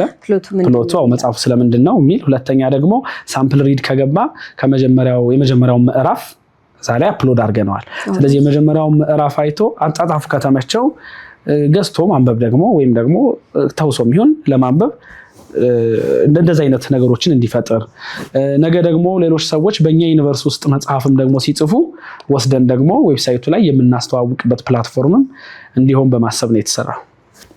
መልካም። እንግዲህ አንድ ግጥምንም ድርሰትንም እንደሚሰራ ሰው ቀጣይ በምንድን ልንጠብቅህ እንችላለን? አሁን ብዙ እዚህ ስጋዋን ዩኒቨርስ ላይ ብዙ ስቶሪዎች እንዳሉ ኦልሬዲ ነግረኸኛልና እነሱን እንጠብቅ ወይስ በግጥም እንጠብቅህ? ግጥምህም ጥሩ እንደሆነ ከአንዳንድ ሰዎች ሰምቻለሁ። ያው እኔ ግጥም ጥሩ ነው አይደለም ለማለት መለኪያው ምን እንደሆነ አላወኩም። ያው እኔ ደስ ብለውኛል። ግጥም ደግሞ ቴስት ላይ ዲፔንድ ያደርጋል አይደለ? አዎ ጥሩ ብዙ ሰዎች ጥሩ ግጥም እንደሆነ ሰምቻለሁ። እና በግጥሙ እንጠብቅህ በስጋዋን ዩኒቨርስ እንጠብቅህ ወይስ ከስጋዋን ዩኒቨርስ ውጪ ሌላ አይነት አጻጻፍ እንጠብቅ? ቀጣይ ስጋዋን ዩኒቨርስ የካራሞን ቀጣይ ነው። ኔክስት ይር ፕሮባብሊ ይወጣል ብዬ አስባለሁ። የካራሞን ቀጣይ ክፍል እግዚአብሔር ቢያግዘኝ እኔ ግጥም ፍሪኩዌንትሊ ማሳተም ፍላጎት የለኝም። ያው ግን ግጥም እንደው በድሉ አቅጅራ ልጠቀምና ምን ይላል 3 ነው መጽሐፍ ብቻ የሆነ ገደብ አስቀምጠው ነበር በድሉ የግጥም መጽሐፍ ይሄን ያህል ነው ማሳተም ብሎና በቃ ገደቤን አለፍኳል ግጥም ያስገድዳል የሆነ ገደብሽን እንድታልፊ ምክንያቱም አንደኛ ብዙ ነው በአመት የምትሰሪው እንደማምረት ነው ትንንሽም ስለሆኑ የምትጽፊያቸው ብዙ ትጽፊያለሽ የሆነ ካንቺ ኮንትሮል ውጭ ይሆናል አንዳንዴ የግጥም ባህሪ እንደዛ ነው ፐርሶኔልም ነገር ስለሚበዛ የስሜት አታችመንት ስለሚኖርሽ እንደዛ ካልሆነ ግጥም በየአመቱ የማሳተም እቅድ የለኝም እንግዲህ ካራሞን ቀጣይ ስንጠብቅ ስቶሪዎቹ አሁን ዲፈረንት ነው የሚሆኑት ወይስ ከዛ ቀጥታ ይቀጥላል አንዳንድ መጽሐፎች ፓርት 2 ሆነው የሌላ ምዕራፍ በቃ የሌላ ሰው አይነት ጉዞ ነው የሚቀጥሉት ከዛ መነሻ አድርገው ማለት ነው ወይስ ይሄኛው ስቶሪ ይቀጥልልናል እንዴት ነው የሚሆነው እምታዋቸው ስቶሪዎችና ካራክተሮች ሊኖሩ ይችላሉ እንዴት ነው ሁሉንም ከተረክን አንደኛ በጣም ብዙ እንዳይሆንና ደግሞ የገጹም ጉዳይ ኢትዮጵያ ውስጥ ስለሚያሳስብ አንደኛ ከፕሪንቲንግ ኮስት ሁለተኛ ሰዎች ደግሞ 1000 ገጽ 2000 ገጽ እንደፈረንጆቹ የማንበብ ልምድ ስለሌለም ከዛ አንፃር የምንተዋቸው ይኖራሉ ስታንዳሎን መሆን ያለባቸው የሆነን ካራክተር መርጬ ስታንዳሎን ላደርግ ይችላል አብዛኛው ግን ከካራሞን የሚቀጥል ነው መለኮት ሳሊ ከዛም ማልናገራቸው ደግሞ እነዛ ሰዎች ደግሞ እነሱ ይቀጥላሉ ሆፕፉሊ ግን ካራሞን ላይ ለምሳሌ ጀነሮቹ ባላንስ ተደርገው ነው የተጻፈው ሮማንስ አለው ሆረር አለው ክራይም አለው ሰስፔንስ አድቬንቸር ነው እነዚህ ነገሮች እና ኩዊስትም ነው ደግሞ ፍለጋም የሚያስተሳስራቸው ፍለጋው ሆኖ ግን ባላንስ ለማድረግ ተሞክሯል ቀጣይ በሚመጡት ግን ሞር ወደ ፋንታሲው ዘንበል ማለት እንትን ይኖራል ብዬ አስባለሁ ሁሉም ላይ አይደለም አክቹአሊ ስታንዳሎን የሚሆኑት የየራሳቸው መልክ ይኖራቸዋል ስታንዳሎን ማረጋቸው እንደ አንድ መጽሐፍ ብቻ ወጥተው ከካራሞን ለብቻ የሚጻፉት የራሳቸው መልክ ሊኖራቸው ይችላል የዚህ ግን የስጋዋን ዩኒቨርስ የሚቀጥለው የካራሞን ቀጣይ ክፍሎች ግን ሞር ወደ ፋንታሲው ነው ማደለው የብርሃን ከተሞች ግን ኤግዚስት ያደርጋሉ የተሰወሩ ከተሞች አሉ የለም የሚለው በሎጂክ እና በሳይንስ ፐርስፔክቲቭ ካየ ነው በሃይማኖት ኦፍ ኮርስ አሉ በሃይማኖት በሎጂክ እና በሳይንስ ፐርስፔክቲቭ ስታዩ ግን የሉም ማለት አንችልም አንድ እርግጠኛ መሆን የምንችለው ለምን የሰው ልጅ ለአብዛኛው ነገር ተፈጥሮ ውስጥ ላለው እንደም አባ ሲና ነው እንደዛ የሚሉት ተፈጥሮ ውስጥ ላለው ለአብዛኛው ነገር ማየት እንዳይችለው ነው የተፈጠረው ይመስለናል ሁሉንም ነገር የምናይ ለምሳሌ ከለር የምናየው RGB ነው 3 ቀለሞች ስላየን የሆኑ ከዛ እነዛ እንትን ሆነው ተቀላቅለው ምናምን 7 ከለር ይመጣል በዛ RGB ከለር ስለምናይ የሆነ እንስሳ ደግሞ ለምሳሌ ብላክ ኤንድ ዋይት የሚያዩ እንስሳዎች አሉ ምናምን እኛ ራሳችንን አብዛኛውን ዓለም እንደምናቀና እንደምናይ ቆጥረን ነው የኖር ነው በታሪክ አሁን ግን ዘመናዊ ሳይንስ ደግሞ የሚነግረን ማናያቸው እንትኖች አሉ ብዙ ሲጀምር ለአብዛኛው ዓለም አይነ ስውር ነን ይታወቃል ለምሳሌ መስማት የምንችልበት የድምጽ ሞገድ ማየት የምንችልበት የብርሃን እንትን ሌቭሉ ገደብ አለው የኛ ሁሉንም ማናይም ለምሳሌ ድመቶች ከኛ የተሻለ ያያሉ የሌሊት ወፎች ከኛ የተሻለ አቢሊቲ አላቸው ተፈጥሮን አንደርስታንድ ለማድረግ ለምሳሌ በሙቀት ይለያሉ በኢኮሲስተም ይለያሉ አካባቢያቸው ለምሳሌ ጨለማ ውስጥ እነሱ ዲቴክት ያደርጋሉ በኢኮ ድምጽ ያወጣሉ ድምጻቸው ተጋሽቶ ሲመለስ አካባቢውን ይረዱታል እባብ በሙቀት ይረዳል አካባቢውን አልትራቫዮሌት ላይት ማየት የሚችሉ እንትኖች አሉ ስለዚህ እኛ ማየት ማንችላቸውን የሚያዩት ሌሎች ህያዋን ደግሞ ስቶሪውን መተረክ ቢችሉ ዲፈረንት ፐርስፔክቲቭ አለ ስላለም እና ደግሞ አምላክ የፈጠረው ነገር የሰው ልጅ ኤክስፕሎር አርጎት የሚያልቅ ነገር አይደለም የተፈጠረው ስለዚህ ኦልዌይስ አስደናቂ የሆኑ ከኛ ኢማጂኔሽን በላይ እና ሐሳብ በላይ የሆኑ ነገሮች አሉ ለምሳሌ ህያውነትን ብናስብ ለምሳሌ ዘላለም መኖርን ብናስብ ኢምፖሲብል ይመስላል አይደል ግን በሳይንቲፊክ ስተዲ ለምሳሌ እስከ አደጋ እስካልደረሰባቸው ድረስ ሴላቸውን ሪጀነሬት ያደርጉ መኖር የሚችሉ እንስሳት አሉ የባህር እንስሳት ስለዚህ የኛ ኤክስፕሎር የማድረግ የመፈለግ እንደሳሊ ሰርች የማድረግ እንትን እስካልደከመ ድረስ ከዚህም የበለጠ የሚያስደንቁ ነገሮች ይኖራሉ ስለዚህ ዲስከቨር ልናደርግ እንችላለን በፕሮባቢሊ አክቹአሊ ጉዟችን ወደ ብርሃን ከተሞች ነው እንግዲህ ያጠቃለልን ስንሄድ በሀገራችን ጀማሪ የሆኑ ወይ ጽሁፍ ላይ ያሉ የተለያዩ ደራሲያን አሉ ፋንታሲ መጽሐፍ ሊፈልጉ ይችላሉ ግን ይሄ ያለውን ነገር ስለማይወዱት ወይ ጥሩ ነገር ላይሆን ይችላል ብለው ስለሚያስቡ አይጽፉትም ወይ ሌላ ነገር ላይ ያለ ተሰጧቸው ሲባክኑ ይኖራሉ ወይ ደግሞ ያኛውም ጥሩ እየጻፉ ግን ይሄንም ጥሩ መጽሐፍ እየቻሉ ሳይጽፉ ይቀራሉና ለነዚህ ጀማሪያንም ሆኑ ጽሁፉ ላይ ላሉ ደራሲያን የምትላቸው ነገር ምንድነው ቢባል ምን ትላለህ? ምንድነው የመጀመሪያው ነገር ማንበብ የሚፈልጉትን ይጻፉ። the first thing ራሳቸው ማንበብ የማይፈልጉትን ነገር ባይጽፉ ጥሩ ነው የመጀመሪያው። ሰው ያን ከፈልፈልገውት ከሆነ እንደዛ መጽሐፍ ያ ጥሩ ነገር ነው። እኔ ደግሞ እንደዚህ ነው መጽሐፍ የምፈልገው። ከዛ ግን ፋንታሲ መጽሐፍ እየፈለጉ ግን እንዴ ገበያ ላይ ያሉትን መጽሐፎች ሳይው አብዛኞቹ ተመሳሳይ ቀለም አላቸውና እዛ ቀለም ኦኬ ይሄ ነው ድንጋጌው ማለት ነው የኢትዮጵያ ስነ ጽሁፍ ብለው እንደ ህግ የሚወስዱ ሰዎች ግን ይተውት ያን ሐሳብና በተረትና በፋንታሲ መሃል ያለውን ልዩነት ግን ልብ ብለው ይረዱት። ፋንታሲ ተረት አይደለም። ለምሳሌ ቶልኪንስ ሎርድ ኦፍ ዘ ሪንግስን ዘ ሆቢትን ሲጽፍ it's not just a fantasy እንትን አር ማርቲን ጌም ኦፍ ትሮንስ ሲጽፍ it's not a fantasy አዳም ረታ በለስን ሲጽፍ it's not a fantasy እነዛ ሰዎች በትክክል ቴሜቴሎ ምሽታን ያነበበ ሰው ስለ ፋንታሲ ዴብስ መረዳት ካልቻለ ፋንታሲ ባይጽፍ ጥሩ ነው እውነትም ያኛውን ቢከተል። ግን በኢትዮጵያ ስነ ጽሁፍ ኢቭን እንኳን እንየው ብንል በስብሐትና በአዳም ረታ ልክ ፋንታሲ ራይተር የለም። ምንድነው እዛ ላይ ያን አምጥቶ አርባን ፋንታሲ ማድረግና እኔ ለምሳሌ አርባን ፋንታሲ ነው ሶ አርባን ፋንታሲ ማድረግና ሰስፔንስ መጨመር ነው ልዩነታችን እንጂ ቴሜቴ ላይ በለስ እኮ በዛ ደረጃ ፋንታሲ ትንሽ ይከብዳል። አዳም እንትናም ስብሐት ገብረ እግዚአብሔርም ስምንተኛው ጋጋታን ያላዛርን ስቶሪዎች በሾርት ስቶሪም ጋዜጣ ላይ የሚጻፋቸውን የኮምቡጠርን ስቶሪዎች ያየ ሰው ፋንታሲ ጀስት ተረት ብቻ እንዳልሆነ ወደ ህይወት አውረደን ደግሞ የራሱ መፈክር ብንፈጥርለት እንዲያውም ከሌላው የስነ ጽሁፍ የበለጠ ብዙ መናገር የሚችለው ነገር እንዳለ ለምሳሌ ቀደም ስገዋል ላይ ስፖይል ለማድረግ ቀጣዩን መጽሐፍ ለዓመት ለዘመናት ያንቀላፋችሁ ቤት የነፍሷን መቃብር ገልጣ ስትናገር ይላል። ይሄንን በእንትን አትዩም። አሁን ይሄንን በፋንታሲ ካልሆነ በስተቀር በድራማ ልትጽፊው አትችይም ወይም ደግሞ ሪያሊዝም አድርገሽ ልታመጪው አትችይም። የበለጠ ስለሞት ለምሳሌ መረዳት የሚፈልግ ሰው ስለ ህይወት መረዳት የሚፈልግ ሰው ፋንታሲ የተሻለ እድል ይሰጠዋል። ለምን የምናብ ገደብ የለውም። ለምሳሌ የሞትን መድኃኒት ሊፈልግ የወጣ ካራክተር እየጻፍሽ ከሆነ ገብቶሻል። አሁን ሞትን በበለጠ ርቀት ለመረዳት በር ይከፍትልሻል። ለምሳሌ ተዋናይን ታሪክ ስናይ ሞትን 7 ዓመት ደጅ አቁሞታል ይላል። አይ ሙሉ በሙሉ አሸንፎታልም የሚሉ አንዳንድ አፈ ታሪኮች አሉ፣ ዳታዎች አሉኝ።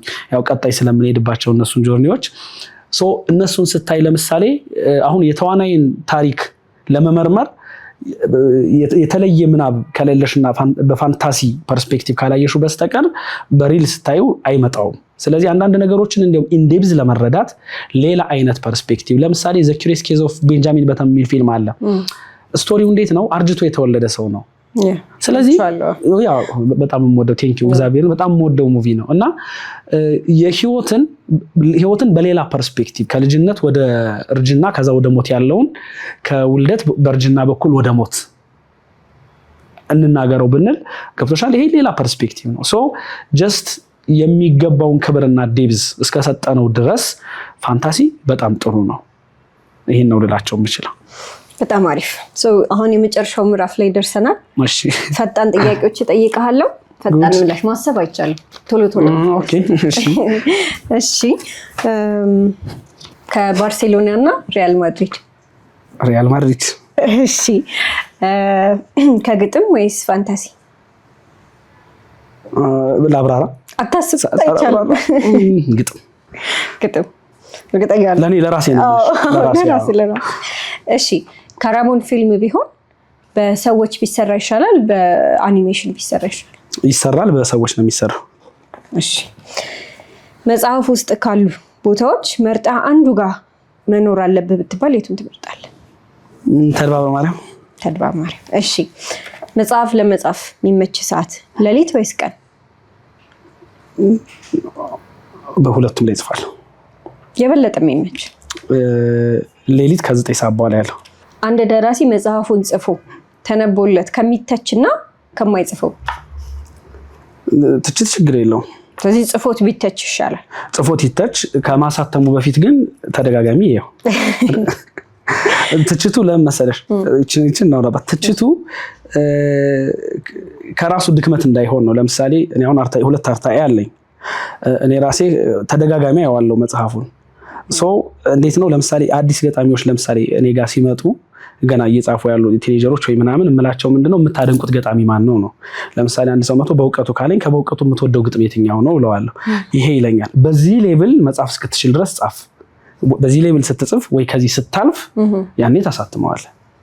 እሺ ከኤፍሬም ስዩምና ከበእውቀቱ ስዩም በእውቀቱ ምንም ይሄ ማስበበትም አይደለም። እሺ ከገብረ ክርስቶስ ደስታና ከሎሬት ጸጋዬ ገብረመድህን ፐርስፔክቲቭ አሰጭኝ ነው እንደዚሁ እንዲሁ ገብረ ክርስቶስና ጸጋዬ ገብረመድህን እኔ የምወደው ገብረ ክርስቶስን ነው፣ ግን ጸጋዬ ይበልጣል። ጸጋዬ ይበልጣል። የምወደው ግን ገብረ ክርስቶስ ነው። ጸጋዬ ለምን እንደሆነ ልንገርሽ። በጣም እንትን ነው፣ በጣም ትጉህ ሰው ነው። ለግጥም ሪሰርች የሚሰራ ሰው ነው። እና ይሄ የጸጋዬ ትጋት የሌለው ሰው የቱንም ያልተሰጠው ቢሰጠው በጸጋዬ ደረጃ ይጽፍ። የጸጋዬ ተሰጥቶት ለየትኛውም ሰው ያ ከዛ እንዲሁም ከዛ ከፍ ያለ ቢሰጠውም በጸጋዬ ደረጃ ጥንቅቅ ያለ ግጥም መጽሐፍ አስቸጋሪ ነው። ግን ለነፍሴ ደግሞ ይሄ የበለጠ ይቀርበኛል ብዬ የማስበው ደግሞ ገብረ ክርስቶስ ነው። እሺ ሮናልዶ ወይስ ሜሲ? ሮናልዶ ኦልዌይስ። እሺ በጣም ድንቅ ቆይታ ነበር ያደረግነው። እናንተም ኢንጆይ እንዳደረጋችሁት እምነታችን ነው። ያላችሁን ሀሳብ ኮሜንት መስጫው ላይ አስቀምጡልን። ላይክ፣ ሰብስክራይብ፣ ሼር ማድረግ እንዳይረሳ። በቀጣይ ኤፒሶድ እስከምንገናኝ ደህና ሁኑ።